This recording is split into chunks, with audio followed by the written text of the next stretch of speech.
Hai semuanya, nama saya Eka. Hai Eka. Saya adalah pembicara yang akurat, berani, dan tegas. Setuju, kamu pasti bisa.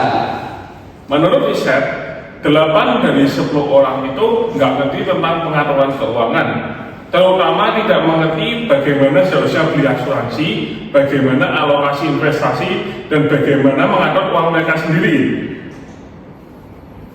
Dan tunggu dulu, yang sebenarnya kita tuh bisa nggak sih tidak perlu menggunakan tiga-tiganya, atau bahkan kita bisa mempelajari ketiganya supaya keuangan kita bisa lebih baik. Siapa di sini yang kita lihat, Bapak-bapak, semua orang itu pasti pernah mengalami yang namanya satu dari 4 hal ini. Yang pertama adalah orang itu pasti tua, atau yang kedua, orang itu pasti akan kena sakit kritis. Ada yang ketiga, orang itu pasti akan meninggal dunia. Dan yang keempat adalah orang itu bisa hidup terlalu panjang. Saya yakin kita semua ini, siapapun kita yang ada di sini, pasti pernah mengalami atau pasti kedepannya akan mengalami satu dari 4 hal ini, teman-teman. Dan ini kita tidak bisa hindari hal ini. Bayangkan teman-teman semua, Bapak Ibu semua, kalau misalkan kita mengalami satu dari 4 hal ini, apakah yang akan terjadi dengan keluarganya kita? Misalkan keluarga kita akan jadi miskin, atau keluarga kita akan jadi kerepotan karena tidak punya uang. Tentu itu adalah hal yang sangat ingin kita hindari, bukan? Karena itu akan sangat merepotkan kita semua. Oleh karena itu, hari ini saya akan jelaskan tentang 3 hal, yaitu apa? Pertama, pengaturan keuangan. Kedua, bagaimana cara beli asuransi. Yang ketiga, bagaimana cara berinvestasi. Mari kita mulai dari yang pertama terlebih dahulu.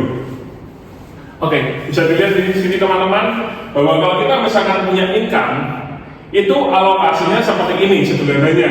Jadi kalau kita punya utang, misalkan contohnya income kita 100 juta, berarti utang kita maksimal 35 juta. Nah, yang konsumtif, yang kayak kartu kredit dan pinjol, itu maksimal berarti 15 juta. Jangan lebih dari 15 juta. Kalau lebih dari ini nanti jadi beban. Nah, asuransi kalau yang kayak langganan Netflix, kalian bisa beli maksimal 10 juta. Kalau investasi, minimal 20 juta. Plus, donasinya gimana? Zakat atau donasi? Sebaiknya kalau bisa 10%. Ya kalau misalnya pertama mau 2,5% dulu, ya boleh, silakan. Mulailah dari situ dulu.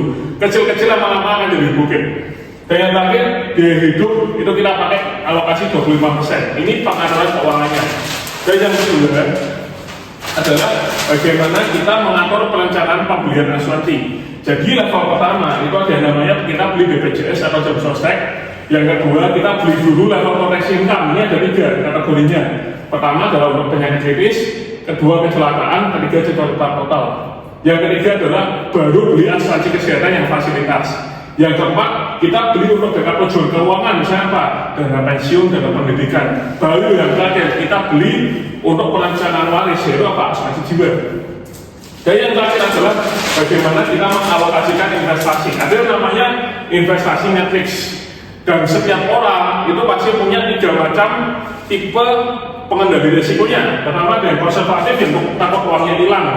Yang kedua, model itu dia bisa menerima loss antara misalnya 10-20%. Yang agresif artinya apa? Dia berani uang hilang, tapi dia juga berani dapat uang yang besar, seperti itu. Nah, kita bisa lihat ada yang jangka pendek itu kurang dari setahun, menengah 1-5 tahun, dan jangka panjang itu maksimal sampai 5 tahun. Nah, kita bisa lihat di beberapa nih contohnya. Misalkan contohnya, saya ini adalah yang agresif. Saya ingin investasi jangka panjang. Berarti apa? Bisa pilihannya. Ini kita bisa lihat ada metode lending, ada obligasi. Terus misalnya untuk jangka menengah, misalkan untuk anak sekolah, biaya anak sekolah, kita bisa beli misalkan saham reksadana yang pasif, sama beli ETF. ETF itu seperti IPO saham, tetapi yang belum masuk bursa. Dan yang terakhir 5 tahun ini apa? Misalnya saham, Bitcoin, ETF, dan terakhir ada properti. Seperti itu teman-teman. Saya yakin kita semua kalau misalkan beli dan mengatur keuangan kita seperti 3 matriks tadi, saya yakin kita semua pasti akan nambah kaya. Salam untuk kita semua, semoga sukses. Terima kasih.